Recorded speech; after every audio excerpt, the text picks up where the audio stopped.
फिर से मैं उपस्थित हूँ एक नए साप्ताहिक प्रश्न पत्र के साथ, जिसका नाम है साप्ताहिक प्रश्न पत्र भाग 57, जिसका उद्देश्य है परीक्षा में सफलता के लिए पिछले साल के प्रश्नों का हल आसान तरीके से कैसे करें। साप्ताहिक प्रश्न पत्र भाग 57 का हमारा पहला प्रश्न है, रिजर्व बैंक ऑफ इंडिया यानी RBI के 26वें गवर्नर कौन है। जिसका ए ऑप्शन है श्री शक्तिकांत दास, बी ऑप्शन है ज्ञानेश कुमार, सी ऑप्शन है BR गवई, डी ऑप्शन है श्री संजय मल्होत्रा। इस प्रश्न का सही जवाब है ऑप्शन डी, श्री संजय मल्होत्रा यानी Sanjay Malhotra reserve bank of India यानी SBI के 26वें गवर्नर हैं। हमारा ए ऑप्शन है श्री शक्तिकांत दास, भारत के प्रधानमंत्री के प्रधान सचिव हैं। हमारा बी ऑप्शन है ज्ञानेश कुमार, श्री ज्ञानेश कुमार भारत के मुख्य चुनाव आयुक्त हैं। हमारा सी ऑप्शन है श्री BR गवई, भारत के सुप्रीम कोर्ट के 92वें मुख्य न्यायाधीश। हमारा डी ऑप्शन है श्री संजय मल्होत्रा, तो श्री संजय मल्होत्रा भारत के रिजर्व बैंक ऑफ इंडिया यानी RBI के 26वें गवर्नर हैं।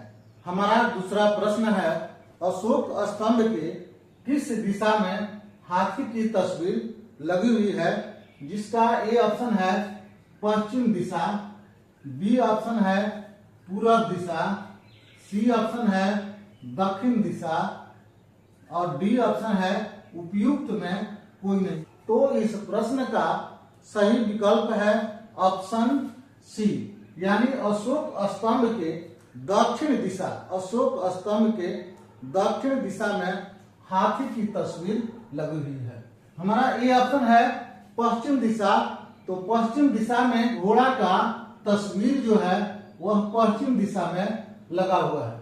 और हमारा बी ऑप्शन है पूरब दिशा, तो पूरब दिशा में तो सांड का जो है वह चित्र लगा हुआ है।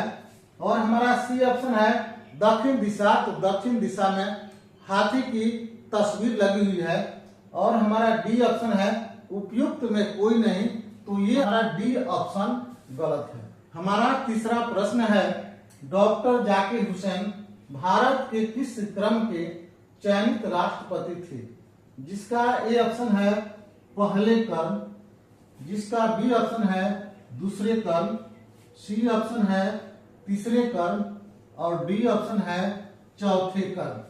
तो इस प्रश्न का सही जवाब है ऑप्शन सी, यानी तीसरे क्रम। डॉक्टर जाकिर हुसैन भारत के तीसरे क्रम के राष्ट्रपति थे।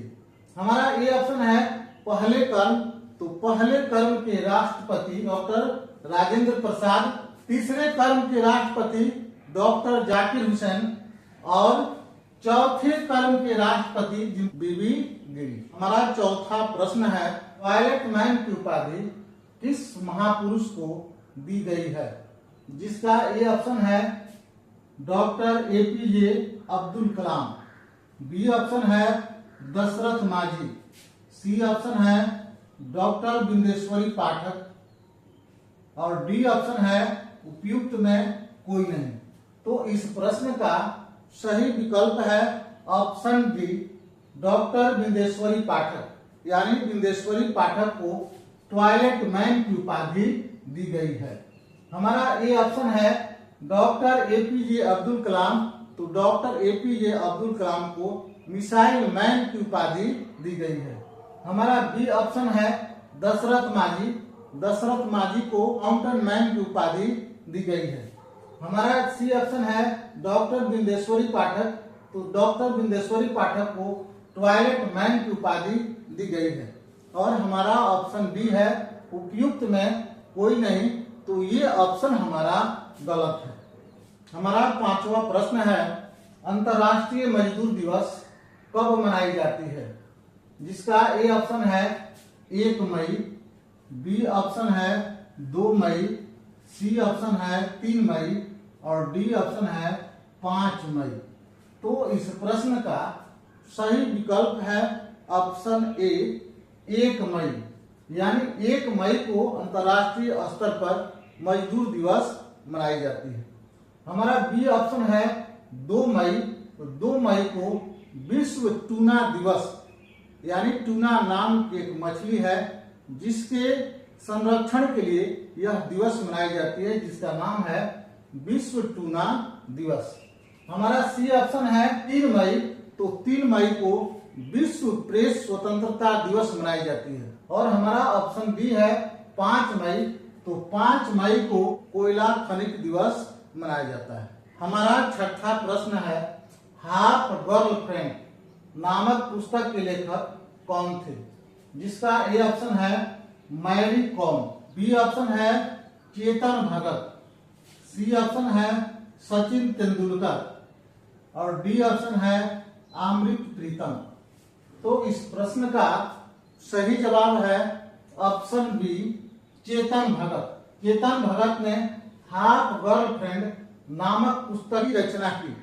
हमारा ए ऑप्शन है मैरी कॉम, मैरी कॉम ने अनब्रेकेबल नामक पुस्तक की रचना की। हमारा बी ऑप्शन है चेतन भगत, चेतन भगत ने हाफ गर्लफ्रेंड नामक पुस्तक की रचना की।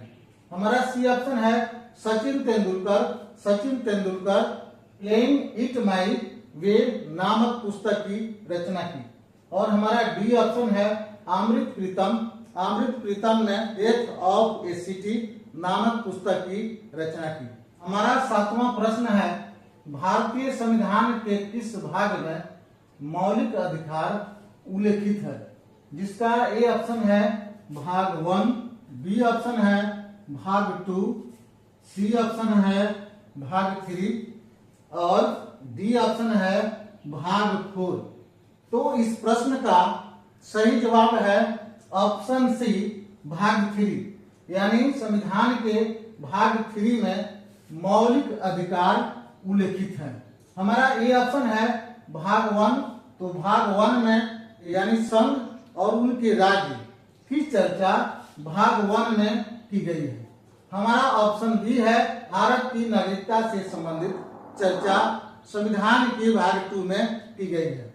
हमारा ऑप्शन सी है भाग 3, तो संविधान के भाग 3 में मौलिक अधिकार से संबंधित वर्णन दिए गए हैं। हमारा ऑप्शन बी है भाग 4, तो संविधान के भाग 4 में भारत के नीति निर्देशक तत्वों की चर्चा संविधान के भाग 4 में की गई है। हमारा 8वां प्रश्न है निम्न में से भारत के किस राज्य को विशेष राज्य का दर्जा प्राप्त नहीं है? जिसका ए ऑप्शन है अरुणाचल प्रदेश, बी ऑप्शन है असम, सी ऑप्शन है उत्तराखंड और डी ऑप्शन है झारखंड।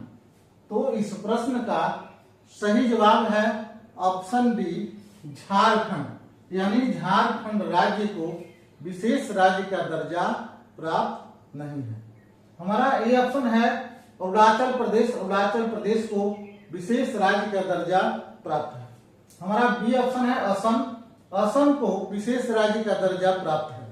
हमारा सी ऑप्शन है उत्तराखंड, तो उत्तराखंड को भी विशेष राज्य का दर्जा प्राप्त है। हमारा ऑप्शन बी है झारखंड, झारखंड राज्य को विशेष राज्य का दर्जा प्राप्त नहीं है। भारत में विशेष राज्य की दर्जा प्राप्त करने वाले राज्यों की संख्या 11 है।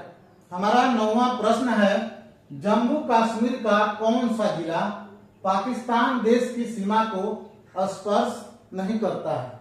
जिसका ए ऑप्शन है रजौरी, बी ऑप्शन है पुंछ, सी ऑप्शन है उधमपुर और डी ऑप्शन है बारामूला।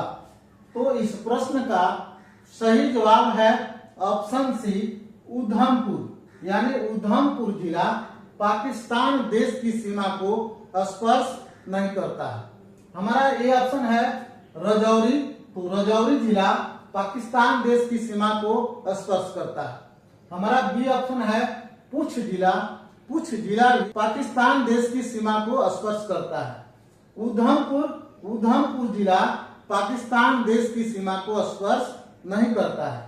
हमारा डी ऑप्शन है बारामूला जिला, तो बारामूला जिला पाकिस्तान देश की सीमा को स्पर्श करता है। जम्मू और कश्मीर के 7 जिले पाकिस्तान देश की सीमा को स्पर्श करते हैं। हमारा 10वां प्रश्न है, आईपीएल के इतिहास में सबसे कम उम्र में शतक लगाने वाले खिलाड़ी कौन है? जिसका ए ऑप्शन है हार्दिक राज, बी ऑप्शन है आयुष महात्रे, सी ऑप्शन है वैभव सूर्यवंशी और डी ऑप्शन है सी आद्रे सिद्धार्थ। तो इस प्रश्न का सही जवाब है ऑप्शन सी वैभव सूर्यवंशी। यानी वैभव सूर्यवंशी आईपीएल के इतिहास में वर्तमान समय में सबसे कम उम्र के खिलाड़ी हैं जिन्होंने शतक लगाने में कामयाबी पाई। हमारा ए ऑप्शन है हार्दिक राज। हार्दिक राज का उम्र के दृष्टिकोण से इनका कर्म जो है सो 5वां है। हमारा बी ऑप्शन है आयुष महात्रे, जिनका कर्म जो है सो दूसरे कर्म पर आते हैं। यानी पहले कर्म पर वैभव सूर्यवंशी और दूसरे कर्म पर आयुष महात्रे। हमारा सी ऑप्शन है वैभव सूर्यवंशी। वैभव सूर्यवंशी पहले कर्म यानी सबसे कम उम्र के खिलाड़ी जो है जिनका नाम है वैभव सूर्यवंशी। और हमारा डी ऑप्शन है सी आद्रे सिद्धार्थ, जिनका कर्म जो है वह क्या है? तीसरा है। क्या है? कर्म जो है तीसरा है। आईपीएल के इतिहास में पहले कर्म पर आते हैं वैभव सूर्यवंशी, दूसरे कर्म पर आयुष महात्रे, तीसरे कर्म पर सी आद्रे सिद्धार्थ, चौथे कर्म पर क्वेना मफाका और 5वें कर्म पर हार्दिक राज। इसमें सबसे युवा और कम उम्र के खिलाड़ी जो हैं जिनका नाम है वैभव सूर्यवंशी। साप्ताहिक प्रश्न पत्र भाग 57 के इन्हीं 10 प्रश्नों से हम विदा लेते हैं और फिर मिलते हैं साप्ताहिक प्रश्न पत्र भाग 58 के साथ। तब तक आप सभी को बहुत बहुत धन्यवाद और ढेर सारी शुभकामनाएं।